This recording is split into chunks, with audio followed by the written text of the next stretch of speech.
नमस्कार दोस्तों, आज की वीडियो में आपका स्वागत है। आज की वीडियो में आपको दिखा रही हूँ कि देखिए गर्मियों से पौधों की क्या हालत हो रखी है। टेरेस पे, छत के ऊपर 3rd फ्लोर पे गार्डनिंग करना इतनी गर्मी में काफ़ी मुश्किल है।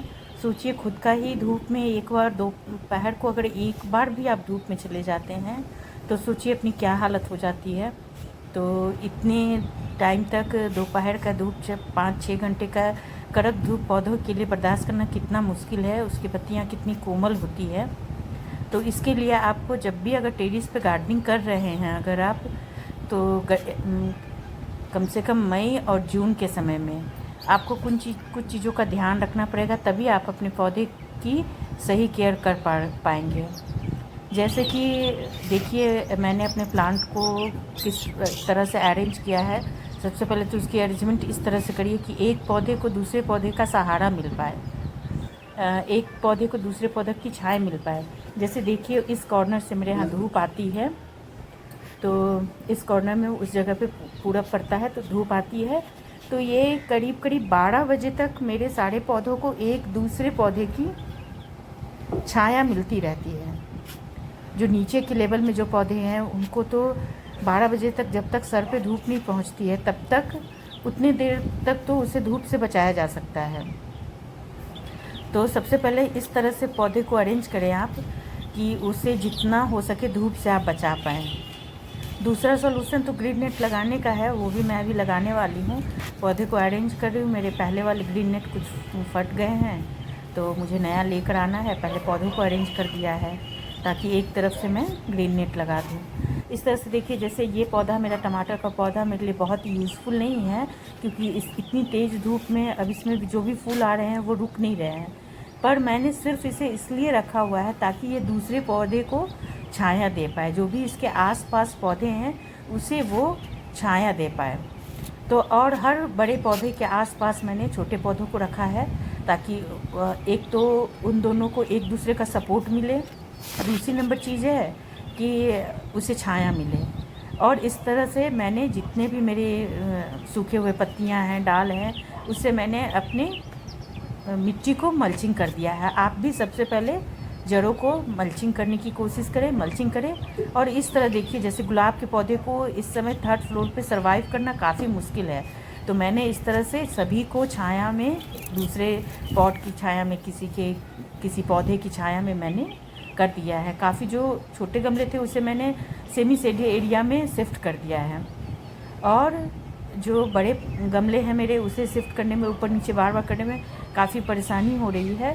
तो इस तरह से मैंने सारे पौधों को एक जगह पे बुशी टाइप थोड़ा सा क्रिएट करने की कोशिश किया है। जैसे इस जगह पे देखिए, कि ताकि पौधों पे कम इफ़ेक्ट हो धूप का और वो एक दूसरे की सपोर्ट में अच्छा चल पाएँ।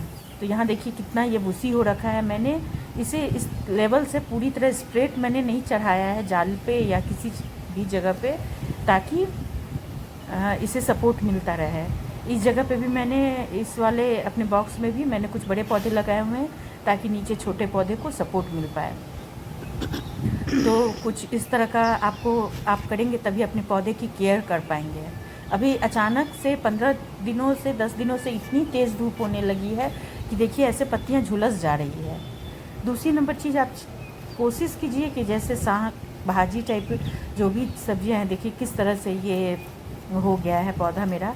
अभी 1 वीक पहले तो बहुत अच्छा था, लेकिन धूप में बहुत वो हो गया है, जल गया है। फिर इसकी आप जड़ों में कोशिश कीजिए कि साग भाजी टाइप कुछ भी, चौड़ाई की साग, लाल वाली या हरी वाली, वो आप उगा दें ताकि उसे जड़ों में ठंडक प्रदान होती रहे, जड़ों का पानी उतना जल्दी नहीं सूखे इस वजह से।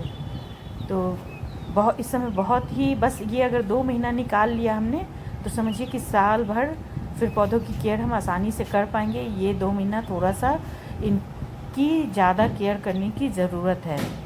अब देखिए जैसे ये फूल भी आ रहे हैं और ये फल में कन्वर्ट हो रहे हैं। बहुत छोटा साइज़ है, बहुत ही ये कोमल है इस समय। तो इस समय अगर इन्हें दोनों टाइम का पानी अगर हम नहीं देंगे तो इनको रोक पाना बहुत मुश्किल हो जाएगा।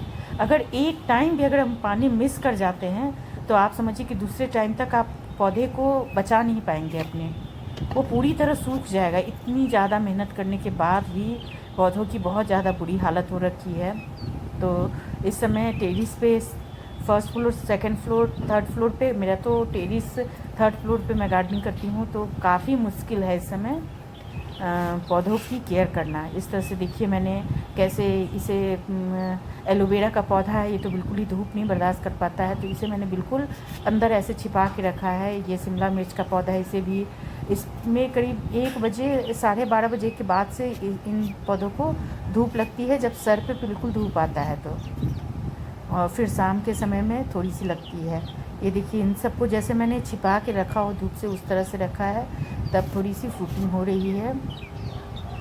तो ये सब जो बड़े पौधे हैं, जो काफ़ी टाइम से चल रहे हैं पौधे हैं, तो उसमें ये मतलब ये तो सर्वाइव फिर भी कर जाएंगे, क्योंकि इन्हें काफ़ी मजबूती प्रदान है इसलिए। और हर काम में क्या करना है कि पौधे को आप पूरी तरह से नहलाकर तब इसमें पानी डालिए, आप सावरिंग कीजिए इसके अच्छी तरह से, इसे पूरी तरह से नहला दीजिए ताकि पत्तियों तक में पानी एब्जॉर्ब हो जाए इस तरह से इसे। और ये नहीं कि एक बार में दे दिए, काफ़ी टाइम तक इसे पानी दीजिए कि पौधों को पूरी तरह से ठंडक प्रदान हो जाए। जैसे हम लोग ये धूप से आते हैं और काफ़ी देर तक अगर सावर में स्नान करते हैं तो हमें बहुत अच्छा फ़ील होता है उसके बाद, उसी तरह पौधों को भी बहुत अच्छा फ़ील हो जाना चाहिए इसलिए।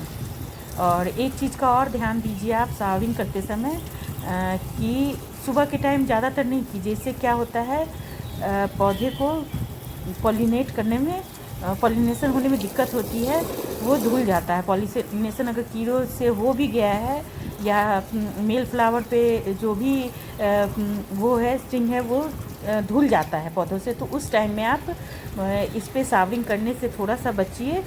कि जैसे मेरे कुछ पौधों में शाम के समय में फ्लावरिंग हो रही है, और कुछ पौधों में, जैसे तरोई के पौधे में देखिए इस समय शाम के समय में फूल आ रहे हैं, और तुरंत जैसे धूप ढलने के आप करीब 1-1.5 घंटे बाद जाके पानी डालिए पौधे में, इसलिए कि बहुत गर्मी से अगर तुरंत पौधे में पानी डालते हैं आप तो पौधा शॉक में जा सकता है। तो उसे थोड़ा सा टाइम दीजिए आप कि वो थोड़ा नॉर्मल हो जाए तेज धूप से, तब जाके उसे नहलाना है, उस पर सावरिंग करनी है और पानी भी तब डालना है हमें। तो इन छोटी छोटी चीज़ों का ध्यान रख के हम 2 महीने तक पौधे को अगर सर्वाइव करवा ले जाते हैं तो फिर हमारा बरसात के समय में बहुत अच्छी फ्रूटिंग देता है। मेरे पिछले साल का बहुत अच्छा एक्सपीरियंस रहा है तरोई के पौधे में का और लौकी के पौधे का, धाड़ी वाली तरोई के पौधे का। ये बरसात गिरने के बाद ये इतनी अच्छी फ्रूटिंग मुझे मिली इन्हीं पौधों से जो मैंने अभी लगा के रखा था। जैसे कि फरवरी में जो पौधा लगाया था उसे मुझे इतनी ज़्यादा तरोई मिली कि मुझे गर्मियों में तो उतनी नहीं मिल पाती है टेरेस से फ्रूटिंग, पर बरसात में फिर बरसात जब गिरना स्टार्ट हो जाता है तब बहुत अच्छी फ्रूटिंग मिलना स्टार्ट हमें हो जाता है सारे प्लांट से। अगर हम ये टमाटर के पौधों को बचा लें, मिर्ची के पौधों को बचा लें गर्मियों में, तो उसके बाद हम इससे बहुत अच्छी फ्रूटिंग ले सकते हैं बरसात के टाइम में। और बरसात के भी पौधे आप लगा दीजिए। भिंडी इस टाइम में ज़्यादातर भिंडी, तरोई और लौकी में तो उतनी अच्छी फ्रूटिंग नहीं मिलेगी आपको, पर भिंडी है, टमाटर में भी अच्छी फ्रूटिंग नहीं मिलेगी। भिंडी, मिर्च, शिमला मिर्च, इन चीज़ों से आपको अच्छी फ्रूटिंग मिल जाएगी। ककड़ी है, खीरा का पौधा भी, लेकिन थोड़े दिनों बाद से 15 दिनों के बाद से उसमें भी फ्रूटिंग काफ़ी स्लो हो जाएगी, पर फिर बरसात में यही पौधे आपके बहुत अच्छी फ्रूटिंग देंगे। ये इनका डाल ब्रांच तो डेवलप हो जाएगा अभी, पर फ्रूटिंग बहुत अच्छी आपको उस समय में मिलेगी बरसात के समय में। तो ये छोटी छोटी चीज़ों का अगर हम ध्यान रखते हैं तभी हम टेरेस पे गार्डनिंग कर पाएंगे, नहीं तो टेरेस पे गार्डनिंग कर पाना थोड़ा सा इन चीज़ों को समझ जाने के बाद 1-2 साल के अंदर आप बहुत अच्छी गार्डनिंग अपने परिवार के खाने जितना बहुत अच्छी गार्डनिंग आप कर ले जाते हैं टेरेस पे। और अगर आप हार जाते हैं, जैसे इन दो जब खूब ज़्यादा गर्मी पड़ने लगती है, ठंड पड़ने लगती है, तो फिर अपने प्लांट को सर्वाइव करवा ले जाना बहुत मुश्किल हो जाता है। इस 2 टाइम में, जब जैसे जनवरी से के टाइम में 25 दिसंबर से लेकर जनवरी 14-15 जनवरी तक पौधों को अगर आप ठंड से बचा लिए और मई और जून की गर्मी में बचा लिया, जून लास्ट तक, तो आप समझिए कि आपने पूरे साल की खेती कर डाली। तो आज के वीडियो में मैंने, आप बताइएगा कमेंट बॉक्स में कैसी लगी मेरी जानकारी। मैंने जो एक्सपीरियंस किया है 2-3 साल की गार्डनिंग से टेरेस पे, वो मैंने